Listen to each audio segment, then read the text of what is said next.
अस्सलामु अलैकुम। मोहम्मद अज़हर सिद्दीक अपने प्रोग्राम पॉलिटिकल डायरीज़ के साथ हाजिर खिदमत है। कुछ हमारे यहाँ हीरो बनने की कोशिश करते हैं। इसी तरह एक कौसर काज़मी साहब हैं, उनका वो एक ही तरह के ग्रुप से ताल्लुक़ रखते हैं लंदन के अंदर। उन्होंने राना शमीम के हवाले से बता दिया जनाब फ़लाँ होटल में फ़लाँ कमरे में, तो हमको पता है हम भी तो फिर हमारा भी तो दोस्त है ना वहाँ पर। हमने अपने जो साहब के ज़िम्मे एक ड्यूटी लगाई तो जनाब आप जाएँ। वो प्रोग्राम के दूसरे हिस्से में बताऊँगा मैं कि जो झूठ बोला और उन्होंने तिया पांचा करके रख दिया, एक एक चीज आपके सामने, वो हकायक जो अभी तक किसी ने दिखाए नहीं है वो मैं दिखाऊंगा आपको। पहले तो बड़ा दुख और अफसोस हुआ council of new Pakistan newspaper editors के हवाले से। काजम खान इनके सदर हैं। काजम खान कौन है? सहाफत का उसको पता कुछ नहीं, कोई आप बता दें उसकी कोई स्टोरी छपी हो, कोई चीज सामने आई हो। एक वक्त में दुनिया न्यूज में दुनिया में ये थे, इनके साथ आमिर गौरी थे। अब ये ताल्लुक और प्यार मोहब्बत सीखना है, सिखाना पड़ेगा इस council of Pakistan newspaper editors को भी कि भाई आप करें आप काम, हम आपके साथ हैं। Right to freedom of information article 19 में बैकग्राउंड पे भी चल रहा होगा, आप लोगों को समझ आ सके वो चीज़ें बतानी है। बहरहाल ये फर्द जुर्मायत करने का तफ्शीश का इजहार किया उन्होंने भी। आप कौन है जी? Who are you? जिसने कंटेम्प्ट किया फेल तो वो फेस वो करना है। ये कोई अदलिया गया, ये कोई सहाफत की आज़ादी का इशू नहीं है। It's a very serious issue कि जिस तरह कोशिश की अभी मैं आपके सामने कुछ चीज़ें शेयर करूंगा और वो मैं लेके चलता हूँ। ये इसको शाहीन शहबाई ने भी और बाकी दोस्तों ने भी बहुत कंडेम किया है। वो बैकग्राउंड पर चीज़ें सारी चल रही होंगी। अभी आपको चलते हैं, मेरे हाथ में ये है जनाब जस्टिस अतहर मिलना साहब का 12 सफ़ों का बहुत खूबसूरत फैसला लिखा है। जनाब जस्टिस अतहर मिलना के खिलाफ बहुत बड़ी कैंपेन चल रही थी और एक ही ग्रुप चला रहा है, एक ही लोग चला रहे थे इसके अगेंस्ट। और देखें नुक्ता नज़र बड़ा वाज़ेह है। देखें जुर्म छोटा हो या बड़ा हो, अज़हर सिद्दीक करे या कोई और करे, वो जज हो या सदर हो या वज़ीर आज़म हो, जुर्म तो जुर्म है। तौहीन अदालत है, इसमें कोई बरी नहीं है। सदर पाकिस्तान थे आसफ अली जरदारी, उनके खिलाफ मैंने कंटेम्प्ट दायर की थी लाहौर हाई कोर्ट में कि वो सदारत के साथ दूसरा पार्टी का उधर नहीं जा सकते। उन्होंने पार्टी का सदर पाकिस्तान से आर्टिकल 248 बैकग्राउंड पे चला रहा हूं, जिसको सदर और वजीर आजम, सदर और गवर्नर को के खिलाफ कोई प्रोसीडिंग नहीं हो सकती है, क्रिमिनल इम्यूनिटी है। आईने पाकिस्तान 248 फराहम करता है, वो भी बैकग्राउंड पे मैं चला रहा हूँ। वहाँ नहीं इम्यूनिटी मिली और आसफ अली जरदारी को पाकिस्तान पीपल्स पार्टी का सदारत छोड़नी पड़ी थी। ये रिकॉर्ड की बातें हैं। नाजर बेंच यहाँ बना था, ये रिकॉर्ड। फिर इसी तरह खुर्शीद शाह ने हाजी कोटा के कॉन्टैक्ट्स में तौहीन अदालत की थी, उनको नोटिस हुआ। बड़ी यूसुफ रज़ा गिलानी को तौहीन अदालत में सजा सुनी, बहुत से लोगों को। तो ये जो कहना ना कि बैठ के कि हमें आजाद मादर पिता, बिल्कुल नहीं है। रीजनेबल रेस्ट्रिक्शन का प्रिंसिपल का इतलाक होगा। आपके सामने में जो कोर्ट ने जिक्र किया है इस्लामाबाद, वो भी जिक्र करूंगा। फिर इंडियन सुप्रीम कोर्ट की लेटेस्ट जजमेंट, और इतनी खूबसूरत जजमेंट है, बैकग्राउंड पे वो पूरी चल रही होगी। अब आपके सामने पहले इस्लामाबाद हाई कोर्ट का ये 12 सफ़ों का फैसला है और उनमें जो खास तौर पर बात ये है, वो जिक्र किया है कि DHL के कोरियर में आया और एक और एनवेलप था सील किया हुआ था, वो भी DHL का था। कमाल की बात है, आप याद अंदाजा लगा ले तो कहाँ रहेगी बात। फिर चार्ल्स डी गुथरी सोलिसिटर का भी जिक्र है। फिर बताया गया कि ये 10 नवंबर का है, 15 नवंबर को न्यूज़ में खबर छपी और उस वक्त छपी जब 17 नवंबर को डिवीजन बेंच के सामने अपीलें लगी थी। तो इसका मकसद यही था कि उसको ऑब्स्ट्रक्ट करना, उस प्रोसीडिंग में इंटरफेयर करना। तो इसलिए ये बज़ाहिर तौहीन अदालत का है। और जो कुछ भी बात जिक्र किया रजिस्ट्रार इस्लामाबाद हाई कोर्ट से जिक्र नहीं किया, जबकि खासतौर पर जज साहब वहाँ पर थे ही नहीं, इस्लामाबाद में थे ही नहीं। तो रिकॉर्ड की चीज़ें जो आपके सामने बताने वाली हैं सारा, और कमाल की बात है। और अभी तक राना शमीम ने कोई जिक्र नहीं किया। वो मैं अमजद चौधरी साहब भी बताएंगे आपको कि उन्होंने ना तो नोटरी के खिलाफ और ना ही अंसार अब्बासी के खिलाफ कोई कार्रवाई की। PLD 2014 सुप्रीम कोर्ट 367 ये है जी contempt proceeding against Imran Khan chairman Pakistan Tehreek Insaf और स्टेट वर्सेस फिरदौस आशिक अवान, ये 2 केसों का जिक्र किया है। फिर बड़ी डिटेल में कोर्ट ने बड़ी डिटेल में डिस्कशन की है। मैं उन सारों में नहीं, बैकग्राउंड पे चल रहा होगा, किसी को फैसला चाहिए होगा तो मैं पहुंचा दूंगा कि उन्होंने एक नया जो है ना अंसार अब्बासी वगैरह ने कहा कि हम मैसेंजर हैं, मफादी हमें पब्लिक इंटरेस्ट। जो पब्लिक इंटरेस्ट का लफ्ज जो इंडियन सुप्रीम कोर्ट ने किया वो भी आपके लिए बड़ा अहम होगा, बड़ी आसानी देगा। और अगर ये सारा हो जाए तो अगर शुरू कर दिया जाए तो मीडिया ट्रायल हो जाएगा कोर्ट का। जो मैं बात कह रहा हूँ, मैं बड़े अरसे से कह रहा था कि इसको रोकना, या सोशल मीडिया जो है ना मादर पिदर आज़ाद हुआ है, उसको रोकना है बड़ा क्लैरिटी के साथ। और फिर वो जिक्र किया है आर्टिकल 10 10 का जिक्र किया है यूरोपियन कन्वेंशन के, और उसका भी जिक्र किया है ख़ास तौर पर। और आप जो मज़ेदार जो चीज़ है आपने, और उन्होंने फ्रीडम ऑफ एक्सप्रेशन को कहते हैं कि ये एब्सोल्यूट है। मैं आपको बार बार कहता था कि एब्सोल्यूट राइट नहीं है। और the law of contempt is not meant to protect the जज nor is her dignity, but it is rather essentially concerned with interference with the administration of justice. फिर जमहूरी हुकूमत के हवाले से जिक्र किया है, और अदालत कहती है जी हम बिल्कुल प्रोटेक्ट करने के लिए तैयार हैं। फिर बड़ा मज़ेदार है वो वॉम वर्सेस ऑस्ट्रिया, एप्लीकेशन नंबर 222719, और यही जो जर्नलिस्ट के प्रोसीडिंग के हवाले से बड़ा जिक्र किया है। और कंटेम्प्ट ऑफ कोर्ट ऑर्डिनेंस 2003 के साथ 7 तारीख के लिए चार्ज फ्रेम होगा, फ़र्द जुर्म आयद होगी। अब 7 को कोशिश करेंगे इनमें से कोई ना कोई गायब हो जाएगा, ये मैं बता दूं आपको, कोई ना कोई गायब हो जाएगा इनमें से, सारे नहीं पहुंचेंगे, ताकि इसको लटकाया जा सके। और उम्मीद है कि कोर्ट इस बात का सीरियसली नोटिस देगी। आगे चलते हैं आपके सामने। ये अभी मैं एक जिक्र कर रहा हूँ यहाँ पर,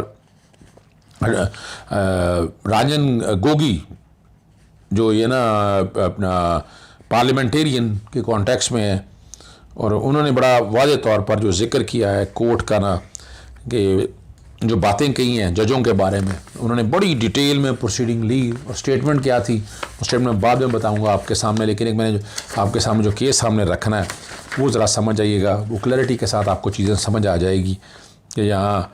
और जो बात है ना, फॉल्स स्टेटमेंट, झूठा बयान with malafide intention, the bench concluded that the contender made false statement with malafide intention of harming the reputation of a judge and raised question with regard to the impartiality or ability। बड़ा clarity के साथ मैं बता रहा हूँ आपको ज़रा समझने के लिए। अब आखिर में मैं एक फ़ैसला चलाऊँगा, ये काफ़ी लंबा फ़ैसला है। ये है Prashant Bhushan and another suo motu criminal, ये लेटेस्ट है 1/2020 जो 31 अगस्त 2020 को हुई है। और यहाँ एक वकील था, यहाँ कंटेम्प्ट ऑफ कोर्ट को डिफाइन किया, freedom of speech expression and contempt of court, impact on independence of judiciary. Freedom of speech is not absolute, particularly in present case when it is used to scandalize the institution as a whole, and person who are part of the institution cannot defend themselves publicly. Therefore, said abuse of freedom of speech cannot be permitted. Hostile criticism of a judge or a judiciary amount to hostile का लफ्ज़ इस्तेमाल हुआ है, scandalizing the court is not protected under article 19(1)(a) of the constitution। वहाँ भी article 19 है Indian के अंदर, ये इंडियन कोड की बात कर रहा हूँ जिसपे आपको लोगों को बड़ा यकीन है। आगे वो ट्रुथ पे बात की है, और सबसे जो मजेदार है डिफेंस जो लिया पब्लिक इंटरेस्ट का, ये जो अंसार अब्बासी ये ले रहे हैं, both tweets coupled with averments in reply are capable of shaking the confidence of the public in the institution as a whole. Secondly, tweet capable of creating an impression that Supreme Court in last 6 years played a pivotal role in destruction of democracy। और यही तो बातें कर रहे हैं, और क्या कर रहे हैं? Such an act by an advocate of Supreme Court cannot be ignored or overlooked। और कोर्ट ने तौहीन अदालत के हवाले से ये मैं चला आ रहा हूँ, तो ये ज़हन में रख लीजिएगा। आर्टिकल 19 में बार बार कह रहा हूँ, बात क्लैरिटी के साथ आ गई, और मैंने चेयर भी बता दी बजनी थी। अब ये बहुत हो गया है। सीजन माफिया और गॉडफादर होते क्या हैं, उनका मकसद क्या है, वो आपको समझना है। उनका मकसद है क्या है कि इस इंसाफ की रास्ते में रुकावटें खड़ी करना। किस तरह ये ग्रुपों की शक्ल में, ग्रोहों की शक्ल में मैनेज करते हैं काम। आपने सारे उठाकर देख ले, सारे इनको 3 लोगों के इनके तौहीन अदालत में सजा हुई, फिर कभी एफिडेविट निकल आता है, कभी ऑडियो निकल आती है। ये सारा बुनियादी तौर पर मकसद क्या है? यही तो है, और क्या है? इसी को तो कहते हैं godfather and civil mafia. चलते हैं हम जो चौधरी साहब की तरफ, जो आपको लंदन की सैर करा के असल हकायक बताएंगे। जी नाज़रीन अस्सलाम वालेकुम, एक दफ़ा फिर मैं आपको आज लंदन में लेके आया हूँ कि क्या करें कि अफवाहों के बाज़ार जो हैं, फैक्ट्रियाँ यहाँ पे चल रही हैं, रोज़ एक नई खबर, नई चीज़ आ जाती है। और टीवी चैनल के रिपोर्टर ने यहाँ से रिपोर्ट किया कि जस्टिस राना शमीम जो हैं वो उन्होंने जो साइन किए ये एफिडेविट वो वहाँ नहीं किया। उन्होंने ये क्लेम किया कि वो इस मैरियट होटल जो आप मेरे पीछे देख रहे हैं यहाँ से किया है। तो ऑब्वियसली लोगों तक सच पहुँचाना जो है वो हमारा मकसद होता है। अज़र सदीक साहब ने मेरी ड्यूटी लगाई कि आप जाएँ और जाके इसके ऊपर आप जो फैक्ट फाइंडिंग है वो पता करके आएँ। मेरा काम इसी तरह इन्वेस्टिगेटिंग जर्नलिज़म है और इसी बहाने आपकी सैर भी थोड़ी बहुत हो जाती है लंदन की, फिर कराएंगे। अलबत्ता मैं फिर एक दफ़ा आपको यही कहूँगा कि हमारी इस एफ़र्ट को जब सराहते हैं, आपके कमेंट्स आते हैं, आपकी नेक तमन्नाएँ आती हैं, तो हमारा हौसला भी बढ़ता है। चलें हम अपने स्टोरी पे आते हैं। यहाँ पर अब क्लेम ये किया जा रहा था कि यहाँ पर एक रात और एक दिन के लिए जज राना शमीम जो हैं उन्होंने यहाँ पे स्टे किया और यहाँ पे वो बयान हल्फी जो है वो चार्ल्स गुथरी यहाँ पे आया और उसने यहाँ पे आके वो साइन किया। और जब चार्ल्स गुथरी यहाँ पे था और वो रिसेप्शन पे नीचे बैठे भी रहे, बकौल उनके कि यहाँ पर उनको यहाँ का जो स्टाफ है या सोर्स है उन्होंने उनको ये इन्फॉर्मेशन दी है कि वहाँ पे 1 घंटा बैठ के गप्पें लगाते रहे, फिर उनके कमरे में जाके उन्होंने बयान हल्फी जो है उसको साइन किया। अब एक नई स्टोरी आ गई है जी, ये है मैरियट होटल मार्बल आर्च जहाँ पे जस्टिस राना शमीम ने एक रात और एक दिन कयाम किया। जो मेरे सोर्सेज हैं यहाँ पे इस होटल के अंदर, उनके मुताबिक एक दिन में चार्ल्स गथरी की राना शमीम से 2 मुलाकातें हुई और इस होटल के अंदर जो कैफे है वहां पे भी इन दोनों की एक बड़ी लंबी नशिस्त हुई। उन दोनों अफराद के साथ उस वक्त कोई तीसरा फर्द मौजूद नहीं था। जब होटल के कमरे में चार्ल्स गथरी की मुलाकात हुई, कमरा नंबर 17 में कयाम था जस्टिस राना शमीम का। इन दोनों मुलाकातों में चार्ल्स गथरी अकेले इस रेस्टोरेंट में आए। आपको पता है इससे पहले जो जर्नलिस्ट ये स्टोरी ब्रेक कर चुके हैं वो कहते हैं मेरे पास सबूत मौजूद हैं। उसके बाद एक नया सिलसिला यहाँ से जो है कंस्पिरेसी का शुरू हो जाता है। तो अब 7 तारीख आने वाली है, आपको पता है कि चीज़ें जो हैं वो अनफोल्ड होनी हैं और अदालत ने भी अपना जो मूड है, जो उनका एक डायरेक्शन है, उन्होंने शो कर दिया है। तो मेरी इतला के मुताबिक मैंने अंदर जाके जो इन्फॉर्मेशन ली है, उन्होंने वो जो रिपोर्टर थे उन्होंने कहा था कि रूम नंबर 17। तो मेरी इतला के मुताबिक यहाँ पे कोई रूम नंबर 17 नहीं है पूरे होटल के अंदर।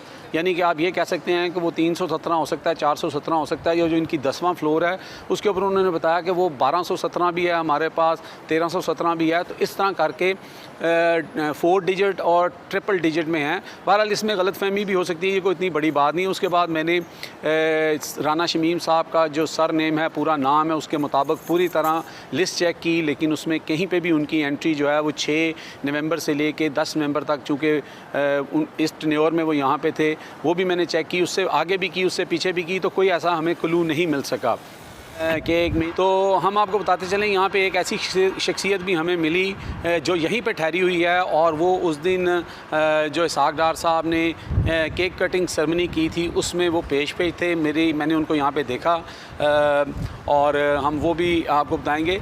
एक चीज़ मैं आपको जो बताना चाहता हूँ कि ये कितनी सदाकत है कि यहाँ पे साइन हुए या नहीं हुए, कहाँ पे साइन हुए, ये डबल स्टोरीज़ आ रही हैं। तो चलें देखते हैं कि जिस रिपोर्टर ने यहाँ से रिपोर्ट किया कि यहाँ से साइन हुए, उनके पास क्या सबूत है। मुझे तो यहाँ से कोई ऐसा सबूत नहीं मिल सका। लेकिन एक चीज़ है, ये जो होटल है, मैं आपको ये जो असल चीज़ दिखाने वाली है, मैं आपको वॉक करके वहाँ पे लेके जाऊँगा। जो मियाँ नवाज शरीफ साहब का दफ्तर है, ये होटल उससे 5 मिनट की वॉक पे है। इससे पहले भी हमने सुना कि ख्वाजा आसिफ साहब भी यहाँ पे आके रहते रहे हैं। उसके बाद जितने और गेस्ट आते हैं वो भी यहाँ पे आते हैं, क्योंकि वॉकिंग डिस्टेंस है, इतना दूर नहीं है। ये जो शख्स उस दिन अपना मियाँ साहब की सालगिरह में थे, ये भी यहाँ पे ठहरे हुए हैं। ये कभी इम्कान है कि यहाँ पर हो सकता है कि जस्टिस शमीम राना जो हैं वो यहाँ पर ठहरे हों और क्योंकि वहाँ रिहाइश उनकी यहाँ पर हो, और पॉसिबिलिटी ये भी है कि जो पहले रिपोर्टर की स्टोरी है कि साइन वहाँ पर हुए हैं। मैंने आपको पहले भी बताया था कि मेरे सोर्स ने भी बताया था कि एक एफिडेविट साइन हुआ है जिसको यहाँ पे इस्तेमाल करना था। अब हम आपको थोड़ा सा जो है वहाँ का विज़िट करवाते हैं कि यहाँ से कितना डिस्टेंस है। जी नाज़रीन, आप देख सकते हैं कि अगर आप ये मैरियट होटल है, ये 10 फ्लोर हैं इसके, वो सही कह रहा था कि 10 फ्लोर हैं। और अगर मैं आपको यहाँ से दिखा रहा हूँ, यहाँ से अब हम ये अगला राइट लेंगे और रोड क्रॉस करेंगे, ये एजवे रोड आ जाता है। और वहाँ से मैरियट से हमने पहला लेफ़्ट लिया है, एजवे रोड पे किया है। इधर से हम फर्स्ट राइट लेते हैं तो वो मियाँ साहब का घर आ जाएगा। ये मुझे टोटल जो हैं वो 5.5 मिनट लगे हैं। ये देख रहे हैं जी, ये सामने ये जो है ये मियाँ नवाज शरीफ साहब का ऑफिस है। तो इस स्टोरी को तो हम यहाँ पे क्लोज़ करते हैं, अब इससे आगे चलते हैं। जी नाज़रीन, मैंने अब एजवेयर रोड पे ही जो है वो कैमरा फिक्स कर लिया। मैंने कहा थोड़ा रौनक मेला भी आप देखेंगे। अब हम थोड़ा सा जायज़ा ले लेते हैं कि ये सारी चीज़ों का असल मकसद है क्या।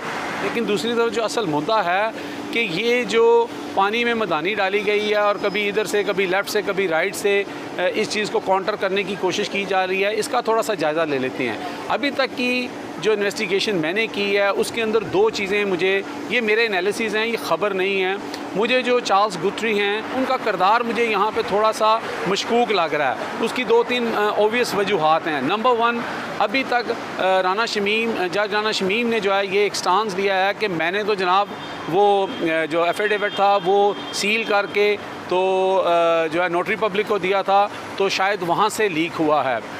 इसका अभी तक चार्ल्स गुथरी ने राना शमीम को कोई नोटिस नहीं भेजा, कोई जवाब नहीं दिया। बहरहाल उन्होंने जो एक टीवी चैनल को इंटरव्यू देते हुए कहा, उन्होंने ऐसा नहीं किया। लेकिन जहाँ तक चार्ल्स गुथरी के जो किरदार का मसला है वो इसलिए मशकूक हो रहा है कि चार्ल्स गुथरी ने अभी तक जिस रिपोर्टर ने ये सारी इन्फॉर्मेशन हासिल की, चार्ल्स गुथरी से बात की, जो भी सबूत उनके पास हैं, वो अभी तक चार्ल्स गुथरी ने उनके ख़िलाफ़ भी कोई ऐसी बात, एक्शन या कोई स्टेटमेंट नहीं दिया, बल्कि उनके बारे में बताया जा रहा है कि वो कहीं ब्राज़ील या पता नहीं कहाँ चले गए हैं, फ़ोन उनका बंद है और वो 4 को आएंगे या 5 को आएंगे। मैं यहाँ पे एक बात आपको बताता चलूँ कि ये जो हम गोरों के साथ यहाँ पे मिलते जुलते हैं, बात करते हैं, ये बहुत ओपन होते हैं, ये आपके साथ घुल मिल जाते हैं। और मुझे लगता है कि जिस रिपोर्टर ने ये सारा जो ख़बर ब्रेक की, वो जब उनके पास गए होंगे, उन्होंने उनको बातों में लगाया होगा, कुछ भी किया होगा, उस चक्कर में वो खुल गए। अगर मैं दूसरे लफ्ज़ में कहूँ कि चार्ल्स गुथरी ने उल्टी कर दी, तो जो इन्फॉर्मेशन जो है वो सारी अखबार में आ गई है, मीडिया में आ गई है, चैनलों पे आ गई है, तो अब वो चार्ल्स गुथरी जो है वो उस चीज़ को डिनाइल में कर रहे हैं। तो 7 तारीख को अब जब कोर्ट में ये मसला सेटल डाउन होगा, ऊँट किस करवट बैठता है, ये तो 7 तारीख को ही पता लगेगा। लेकिन जो चार्ल्स गुथरी के वहाँ आने के या कोई स्टेटमेंट देने के चांसेस ज़ीरो हो चुके हैं और ये मसले मसाइल सब के लिए बन सकते हैं। अब देखते हैं कि हो सकता है कि जो नवाज शरीफ कैंप है वो भी चार्ल्स गुथरी से नाराज़ हो। अगर ये बात साबित हो जाती है कि चार्ल्स गुथरी ने अपना मुंह खोल दिया और बातों बातों में इस तरह की बातें कर दी, तो फिर तो देखेंगे इतनी बातें उसमें अगर हैं तो ये पॉसिबल तो नहीं हो सकता कि ये जो एक जर्नलिस्ट है, इन्वेस्टिगेटर जर्नलिस्ट है, उनकी अच्छी रिप्यूट भी है, वो कहीं ऐसे ही उठ के उन्होंने बात कर दी, ऐसा नहीं होता। और मैं आपको बता दूं कि आने वाले वक्तों में कुछ और बातें भी निकलेंगी। मुझे ये लगता है कि भी बहुत सारी बातें ऐसी हो सकती हैं जो शायद सामने नहीं आई। वो कहते हैं तेल देखें और तेल की धार देखें। अलबत्ता इस वक्त तक जो सारा सिनेरियो है उसमें चार्ल्स गुथरी जो है वो बैकफुट पे नज़र आ रहे हैं। और चार्ल्स गुथरी ये क्लेम करते हैं कि जब मैंने ये एफिडेविट साइन किया उस वक्त मैं और राना शमीम जो हैं वो सिर्फ कमरे में थे। मैं पहले भी कह चुका हूँ कि ये मैटर नहीं करता, मैटर ये करता है कि अगर राना शमीम जो हैं वो नवाज़ शरीफ के ऑफ़िस में गए थे तो फिर जो बात है वो बिगड़ जाएगी। लेकिन एक चीज़ और है, ये क्लैरिटी जो है इसमें उस वक्त तक नहीं आएगी जब चीज़ें पूरी तरह अनफोल्ड नहीं होगी। क्योंकि ये चीज़ जो मैं बड़ा पॉइंट आपको बताने जा रहा हूँ कि जहाँ पे मैं खड़ा हूँ इसके इस तरफ तकरीबन 2 मिनट की वॉक के ऊपर नवाज शरीफ साहब का ऑफ़िस है और मेरे इस तरफ आगे पीछे जो है वो कह लें कि 4 मिनट की वॉक के ऊपर वो होटल है, मैरियट होटल, जहाँ पे एक रिपोर्टर ने क्लेम किया है कि वो वहाँ पे ठहरे थे, जबकि मुझे वहाँ से ये सबूत नहीं मिले। लेकिन वो किसी और नाम से भी बुकिंग हो सकती है, तो मुझे एग्जैक्ट डेट भी नहीं पता थी, लेकिन मैंने टाइम फ्रेम चेक किया, वहाँ से ऐसा नहीं मिला। तो अगर इस चीज़ को जहन में रखा जाए तो एक सवाल ये भी पैदा होता है कि जो क्लेम किया है स्टोरी में रिपोर्टर ने, इरफान हाशमी ने, उन्होंने ये क्लेम किया है कि जनाब इन्होंने कहा कि उन्होंने मार्बल आर्च में एक ऑफ़िस में ये किया है। और कैटेगोरिकली उन्होंने नवाज शरीफ के ऑफ़िस का नाम लिया है या हुसैन नवाज़ के ऑफ़िस का नाम लिया है, ये तो मुझे नहीं पता, ये तो जो रिपोर्टर है उनको पता होगा। लेकिन अगर हम इस सिनेरियो को देखें कि ये दोनों जगह जो हैं ये मार्बल आर्च के उसमें आती हैं, ये उनका ऑफ़िस भी मार्बल आर्च में आता है और ये जो अपना मैरियट है वो भी मार्बल आर्च में आता है और मार्बल आर्च बिल्कुल वो मेरे सामने है। तो यहाँ पे मैं अपनी स्टोरी ख़त्म करता हूँ, फ़ैसला आप कर लें। हमारे चैनल को सब्सक्राइब करें, लाइक करें, शेयर करें। इसके साथ ही मुझे यहाँ से इजाज़त दें। ओवर टू अज़हर सदीक साहब। जी, आपने मुझे साहब की गुफ्तगू सारी सुन ली, फ़ैसला आपने करना है और हम कोशिश करते हैं हम तक सच लाने की। कौम अगर अब भी ना जागी ना तो ये गॉड फादर सीजन माफिया ख़त्म नहीं हो सकेंगे, इन्हें ख़त्म करना है आप लोगों ने। इजाज़त चाहूँगा। अस्सलाम वालेकुम, अल्लाह हाफ़िज़, पाकिस्तान जिंदाबाद।